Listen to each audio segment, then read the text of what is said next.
terceiro bloco, tá? O que é que a gente tem que saber agora? O que é que a gente estava vendo agora? Ó pra cá. Bloco passado, a gente começou a estudar a parte de funcionamento básico, tá?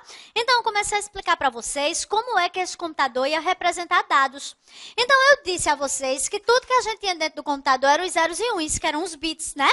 Só que o homem não vai entender zeros e uns. Então, tinha que arrumar um jeito de pegar e converter esses zeros e uns para o que o homem entende e vice-versa. Ou seja, mapear o que a máquina entende para o que o homem entende e vice-versa. Perfeito? Só que aí o que é que vai acontecer? O que é que o homem entende, né? E aí eu disse a vocês que para vocês, nesse nível de prova que a gente está te preparando, a gente vai ter que o homem entende caractere. Essa é a ideia. Então, o homem, ele vai entender caractere, perfeito? Mas a máquina não entende caractere, né? Então, o que é que vai acontecer? Vamos dar um jeito de mapear. E eu reforço, tá, gente? Para vocês. Porque, na verdade, lá na máquina, a gente tem os dados do tipo lógico, numérico e caractere, perfeito? Mas, no entanto, contudo, todavia, a gente tem aqui para vocês, tratando como se fosse tudo o caractere, perfeito? Até aqui tudo bem? Aí o que é que vai acontecer? Nós vamos ver que chegar à conclusão que se combinássemos os bits de 8 em 8, a gente representaria até 256 caracteres. Isso vem da matemática, né? Porque a quantidade de elementos a combinar elevada à quantidade de posições que ocupam, dá um número de combinações.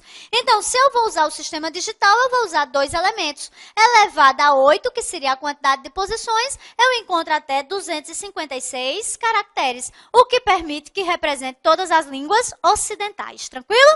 Só que agora eu combino meus caracteres de 8 em 8. E isso vai fazer com que, por exemplo, essa combinação que eu pus aí na tela representasse a letra R. Então, eu olho para a tela e vejo um R. Mas lá dentro do computador, eu vou ter uma combinação de 8 zeros e uns. Perfeito? Manu, como é essa história desses zeros e uns lá dentro? Eu não consigo visualizar. Dentro do computador, é como se tivesse tudo organizadozinho em fios. Conjuntos de fios de 8 ou múltiplos de 8. Se sair daí dizendo que eu disse que dentro do computador tinha conjunto de fio, eu nego, tá? É como se fossem conjuntos de fios. Então, aqui a gente teria, ó, 1, 2, 3, 4, 5, 6, 7, 8. Como se fossem 8 fiozinhos. Aí ele olha e diz, esse está desligado, esse está ligado, esse está ligado, esse está desligado, esse está ligado, esse está ligado, esse está desligado, esse está ligado. Ah, isso é um R. Entendeu a ideia? Então, na tela, ele joga o R. Mas lá dentro, ele analisou se os fios estavam ligados ou desligados. Depois a gente vai dar nome para isso. Perfeito? A esse conjunto de 8 bits, eu chamo de byte. E o byte eu represento com letra maiúscula. Cuidado, isso vai fazer diferença lá na frente. Se ligue disso, perfeito? Até aqui tudo bem? Aí o que é que eu preciso que você saiba aqui? Ó, perguntinha de prova. O byte é um caractere? O que é que você responde? Verdadeiro ou falso? Falso. O byte ó, um conjunto de 8 bits que representa o caractere. O byte representa o caractere, mas ele não é o caractere. O caractere é a letra, o espaço em branco, tá? É o sinal de pontuação, isso é o caractere. A letra, o byte apenas o representa. Vamos anotar isso naquele nosso caderno do rascunho? Anotemos, byte, que já foi questão de prova, tá? Byte é, aí sublinha o verbo, um conjunto de 8 bits.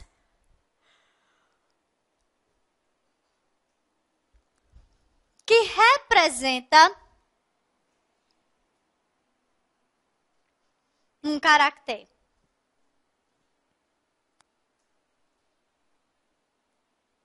Beleza? Até aqui tudo bem? Aí, olha só. Aqui, agora, a gente vai começar a lembrar que eu tenho que ter padrão. Por quê? Porque esses computadores, na informática, a gente vai se preocupar muito com isso. Padrão, padrão, padrão, padrão, padrão, padrão, tá? E por quê? Porque esses computadores vão conversar depois entre si. Então, vamos supor que, ó, aqui no Brasil, se reunissem e dissessem, pronto, essa combinação de zeros e uns vai ser a letra R. Vamos supor, tá? não tivesse padrão. Aí quando chegasse lá, sei lá, na Coreia do Norte, aí a Coreia do Norte olhasse e dissesse, não, aqui essa combinação de zeros e uns vai ser a letra M, vamos supor, tá?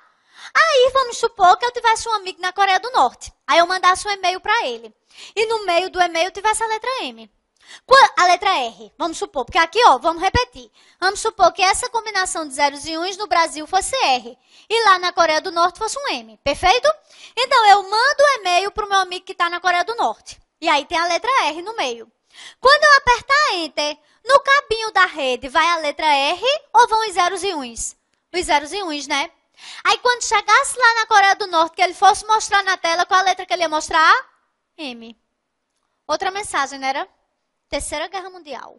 Entenderam a ideia? Então tem que ter padrão. Do jeito que eu represento o caractere aqui no Brasil, vai ser representado em qualquer outro lugar do mundo. Perfeito? É o próximo assunto. Então agora, ó, padrões para representação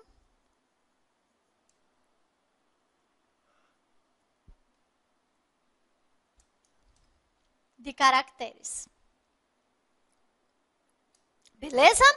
Aí o primeiro padrão que a gente vai ter é o código ASCII, que vai representar os caracteres com 8 bits e representa até 256 caracteres. Perfeito? Joia? Aí aqui o que é que você tem que saber? Isso é uma tabela. Se você chegar aí no Google e digitar código ASCII, ele vai retornar uma tabela com os 256 combinações possíveis, tá? Mais ou menos assim, ó. 000000101 vai ser tal caractere. 0000010 é tal caractere. E assim por diante. Perfeito? Então, aqui você vai ter uma tabela de caracteres com as 256 combinações possíveis, tá? Qualquer pessoa no mundo que for programar vai representar os caracteres dessa mesma forma. Tranquilo? Até aqui tudo bem? Agora, olha só. Com 256 caracteres, dá para representar as línguas ocidentais, sem problemas. No começo estava tudo bem. Por quê? Porque o século passado foi o século dos americanos, né? Eles eram que tinham a hegemonia mesmo econômica. Então, eles impunham o uso da língua. É até uma forma de colonizar. Quer fazer negócio comigo? É? Então, fala inglês. Acabou, tá? Mas aí o Oriente começou a ter poder econômico, né? Índia, China, tigres asiáticos, Japão e etc, né? Aí começaram a dizer, e o meu? E os meus caracteres? Ah, não. Também quero. Pode mostrar os meus caracteres também. Tá entendendo? Aí com 256 não dava para representar os ocidentais e os orientais, né? Não rolava. Aí eu só cria um outro código. O código Unicode. Beleza? Aí esse Unicode representa as línguas ocidentais e orientais. Aí ele vai ter, ó, 16 bits para cada caractere, ou seja, 2 bytes, né? E com isso ele consegue representar até 65.536 caracteres possíveis. Não tem os 65.536 representados não, tá? Mas pode chegar até essa quantidade. Perfeito? Até aqui tudo bem? Agora, o que é que você tem que saber daqui? Quem pode mais, pode menos. Então, o Unicode, ele absorve o ASCII.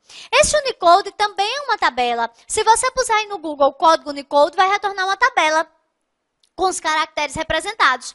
Aí, se você puser o Unicode e o ASCII um ao lado do outro, você vai ver que, ó, os 256 primeiros são iguais. Aí, do 257º para frente, aí é que começam os caracteres próprios do Unicode. Entendeu a ideia? Perfeito? Quem usa isso na prática é o sistema operacional, que é aquele programazinho que manda no computador. Você usou um tal de 2? Usou? Eu não usei não, que não é da minha época, tá certo? Mas ouvi falar que tinha, tá? Então, ó, o 2, ó pra cá, o 2 ele usava ASCII, perfeito? Você já ouviu falar num tal de XP? Pronto, o XP usa Unicode. Então, se eu fizer algo pro 2 e tentar abrir no XP, tem problema? Não, né? Tudo certo, beleza? Agora, se eu fizer algo pro XP e tentar abrir no 2, tem problema? Você respondeu tem, né? Ou a resposta correta? Pode ter. Pode ter. Mas eu não posso afirmar que tem. Ó, por quê? Porque o que é comum dos 256, ele vai exibir normalmente. Agora, o que for próprio do Unicode, ou seja, da lista do 257º para frente, aí é que ele vai jogar um caractere maluco na tela, tá? Mas o que é comum aos dois, ele vai exibir normalmente, sem grandes problemas. Perfeito? Até aqui tudo bem? Tranquilo isso? Posso passar? Beleza. Aí aqui nós vamos ter o sistema de medidas binário. Então, agora nós vamos contar esses bits e esses bytes, tá certo? E qual vai ser a ideia aqui? Gente, a ideia é que nós vamos ter um sistema de medidas como outro qualquer, tá? A nossa unidade básica vai ser o byte. Depois nós vamos ter o kilobyte, o megabyte, o gigabyte e o terabyte. Perfeito? E aqui você precisa saber, Manu, para no terabyte? Não, para não. A gente pode ter aqui pentabyte, hexabyte, heptabyte, octobyte, por aí vai. Perfeito? Agora, para vocês em prova, costuma parar no terabyte, tá? E por quê? Porque é o que a gente encontra para pronta entrega. Passou disso aí, tem que ser sob encomenda. Então, se passar de terabyte, por exemplo, os discos do Google são de pentabyte, mas eles foram feitos para o Google, perfeito? Agora, pronta entrega, você chegar ali na lojinha da esquina e já comprar, até terabyte. É o que costuma cair em prova para vocês, perfeito? Posso passar? Aí, olha só, aqui é um sistema de medidas como outro qualquer. Vamos relembrar. Você passou a vida toda, como eu já disse, estudando o sistema decimal, não era? 10 elementos, base 10. Não era assim? Até aqui tudo bem? Agora só, vamos lembrar. Lá no sistema decimal tinha o tal do sistema métrico, né? A base era o metro, não era assim? Aí você pegava o metro, multiplicava por 10. Aí dava o quê? Para você não me dizer 10 metros. Dava o quê? Decâmetro. Aí eu pegava o mesmo metro, multiplicava por 100. Dava o quê? Hectômetro. Alex, meu cinegrafista, sabe tudo. Que homem evoluído, né? Mas voltemos. Então, ó, o metro multiplicava por 1000 dava o quê? Quilômetro. Aí eu pego o metro, divido por 10, dá o quê, Alex? Decímetro.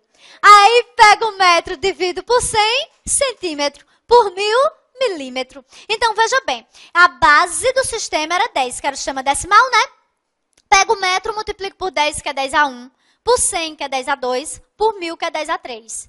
Pego o mesmo metro, divido por 10, que é 10 a menos 1. Por 100, que é 10 a menos 2. Por 1000, que é 10 a menos 3. Entendeu a ideia? Aí, o que é que vai acontecer? Veja que isso aqui é uma regra matemática. O que é que a matemática diz? Em qualquer sistema de medidas, o fator de multiplicação é potência da base do sistema. Entendeu a ideia? Até aqui tudo bem? Então, em qualquer sistema de medidas, o fator de multiplicação é potência da base do sistema. Perfeito? Até aqui tudo bem? Tranquilo isso? Estava no sistema decimal, a base era 10, eu multiplicava por potências de 10. Perfeito? Show? Agora, para cá. Qual é o sistema que eu tenho aqui? Binário, né? Qual é a base do sistema binário? 2. A base não é a quantidade de elementos do sistema? O sistema binário eu só tenho 2 elementos, não é assim? Então, a base do sistema binário, 2. Então, aqui, obrigatoriamente, eu tenho que multiplicar por potências de 2. Perfeito? Até aqui tudo bem? Só que o que é que vai acontecer? O que vai acontecer é que aqui tem um prefixo grego, ó, quilo, que significa 1000. E lá na matemática decimal, eu podia multiplicar por 1000 tranquilamente, porque 1000 é potência de 10, né? Mas 1000 não é potência de 2. Então, para manter o postulado matemático e poder usar o prefixo, a gente vai achar a potência de 2 mais perto de 1000. Vamos achar comigo? Ó, para cá. 2 a 8, a gente viu que dava 256, né? Tá longe de 1000. 2 a 9 vai dar quanto? Não vi. 512, né? Longe de 1000. 2 a 10 dá quanto? 1024. Aí passou. Mas é melhor sobrar do que faltar. Lembra disso? Aí, ó, pra cá. Então, aqui, a gente vai multiplicar por 2 a 10, que é a mesma coisa de 1024. Entenderam a ideia? Porque para poder seguir o postulado matemático e usar o prefixo. Tranquilo? Perfeito? Eu já ouvi. Por que é 1024? Porque é. Na matemática não existe porque é, menino. Beleza? Então, é 1024. Por quê? Para seguir o postulado matemático e poder usar o prefixo, que já é grego, que significa 1000. Perfeito? Aí, ó, megas são 1000 quilos. Novamente, 1024. Gigas são 1000 megas. 1024. Teras são 1000 gigas. 1024. Então, a gente faz uma tabelazinha assim. 8 bits me dá 1 byte. 1024 bytes, 1 kilobyte. 1024 kilobytes, 1 megabyte. 1024 megabytes, 1 gigabyte. E 1024 gigabytes, 1 terabyte. Perfeito? Então, é mais ou menos essa a tabelazinha que a gente vai ter aí, que a gente vai seguir. Perfeito? Posso passar?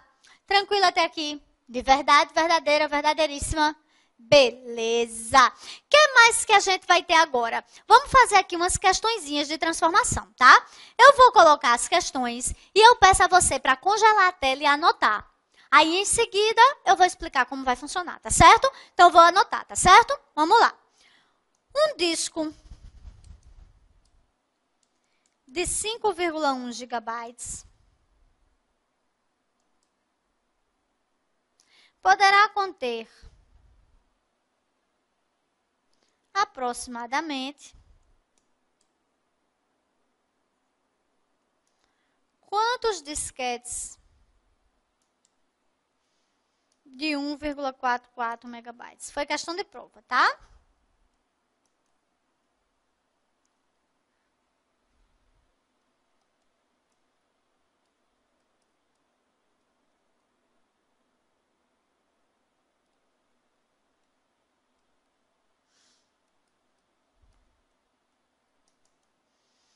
Congelar a tela? Anotaram? Vou passar, tá? Próximo.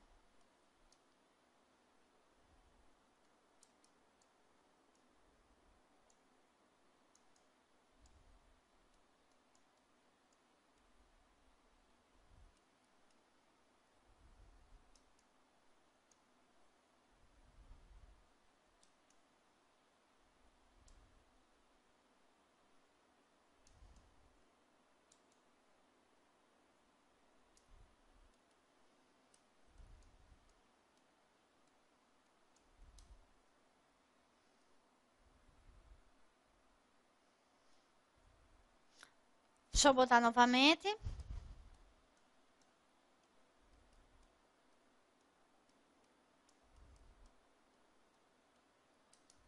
Perfeito? Congelar a tela? Anotaram? Beleza.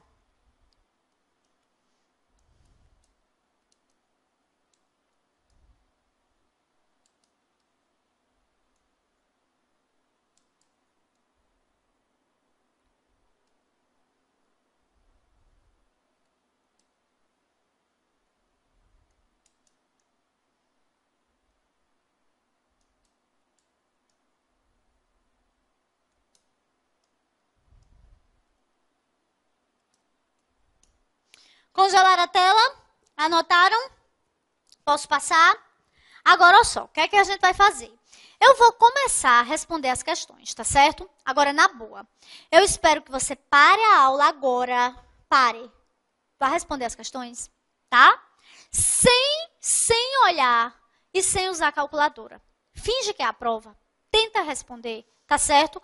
Quando você tentar, aí você volta para assistir a aula.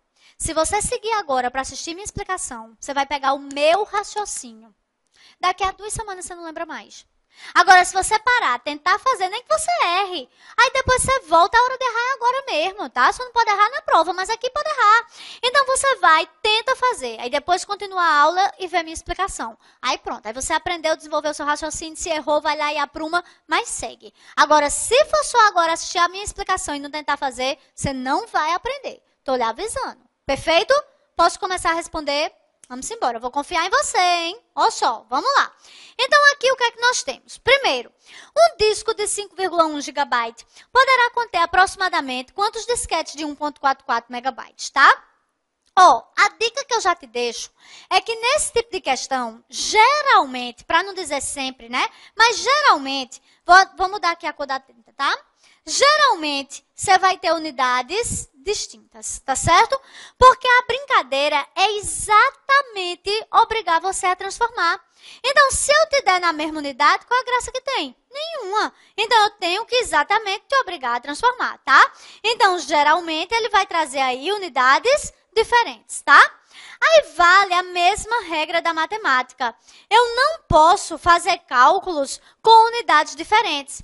Eu não posso dizer, por exemplo, que eu andei 100 quilômetros e 2 metros. Não posso, né?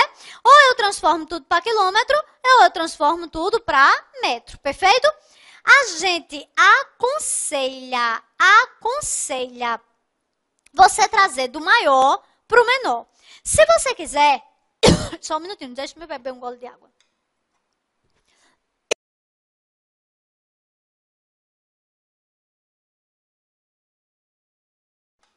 Se você quiser, você pode fazer o contrário, tá? Levar do menor para o maior. Poder pode, mas vai gerar uma dízima. Então, você tende a arredondar. Aí, como as respostas são muito próximas, pode propagar um erro, tá joia? E aí, você termina perdendo a questão por bobagem, tá bom? Então, o ideal é você trazer do maior para o menor. Quem é maior aí? Giga ou mega? Hã? Giga, né? Então, vamos trazer de giga para mega, tá? Aí, vale a regrazinha de 3, ó. 1 giga tem 1024 megas, perfeito? Então, vamos lá. 1 giga vai ter 1024 megas. 5,1 giga vai ter x. Fazendo a regra de 3, x vai ser igual a 5,1 vezes 1024. O que vai me dar 5.222,4 mega. Perfeito? Até aqui tudo bem? Tranquilo? Beleza. Então, aqui, ó, 5.222,4 mega. Já posso até substituir, não posso? Então, já posso ler assim. Um disco de 5.222,4 mega poderá conter aproximadamente quantos disquetes de 1,44 megabytes? Não posso ler assim? Posso, tá? Aí, qual é a ideia? Aqui ele está dizendo que tem um discão. E ele quer saber quantos disquinhos cabem dentro do discão. Fazendo analogia, é como se ele dissesse que tem uma bacia de 20 litros de água vazia. E ele quer saber quantas garrafazinhas de 600 ml eu posso despejar lá dentro. Uma divisão, concorda? Não é? Então, vamos fazer. Então, ó, eu vou pegar 5.222,4 e vou dividir por 1,44. Perfeito? A matemática diz que eu não posso realizar a divisão com a quantidade de casas decimais diferentes. Estão lembrados? Eu tenho que igualar as casas decimais, né? Então, aqui tem 1, aqui tem 2, igualo com 0. Quando a quantidade de casas decimais é a mesma, aí eu posso tirar a vírgula. Então, eu vou dividir 522.240 por 144. Perfeito? Quem fez a conta deve ter percebido que isso vai dar 3.626,666666666666666. Joia? Até aqui tudo bem? Tranquilo isso? Aí a grande dúvida da prova era, eu marco 3.626 ou 3.627? Essa era a grande dúvida, tá? Quem aí pensou só matematicamente, já gritou 3.627, não é? Quem pensou só matematicamente, tá? Mas o que é que vai acontecer? Ó, por que pensou aí a letra B? Porque lembrou daquela regra, quando vai arredondar, se for maior ou igual a 5, arredonda para mais. Menor que 5, deixa como tá, não é?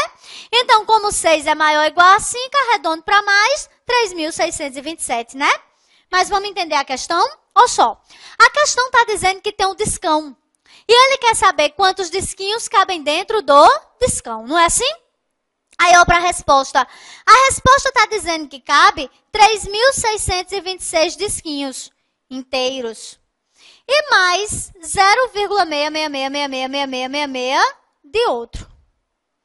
Cabe o outro todo? Não, né? Entendeu a ideia? não vai caber o outro todo. Perfeito? Então, aqui o que é que vai acontecer? Aqui, ó, só vale, ó, para cá, a questão só vale o conter. Ou seja, só vale o que efetivamente está dentro, tá? O que esborrou não conta. O verbo é o que determina a questão. Então, conter só vale o que está dentro. Perfeito? Até aqui tudo bem? Entenderam isso? Aí o que é que vai acontecer? Você me pergunta, ô Manu, e esse aproximadamente? Esse aproximadamente é para te dizer que o discão não vai ficar cheio, lotado. Mas, efetivamente, lá dentro, ó, só cabem 3.626. Então, se eu puser 3.626 disquinhos lá dentro, ele vai permitir, beleza. Agora, se eu tentar colocar mais um, aí ele vai dizer disco cheio. Entendeu a ideia? Até aqui tudo bem? Então, aqui a resposta, efetivamente, lá dentro, eu só ponho até 3.626. Perfeito? Agora, veja que a outra questão é o espelho dessa. Teve gente que pensou que era a mesma questão, mas não é. E ambas estavam na mesma prova, tá? Mas uma é espelho da outra.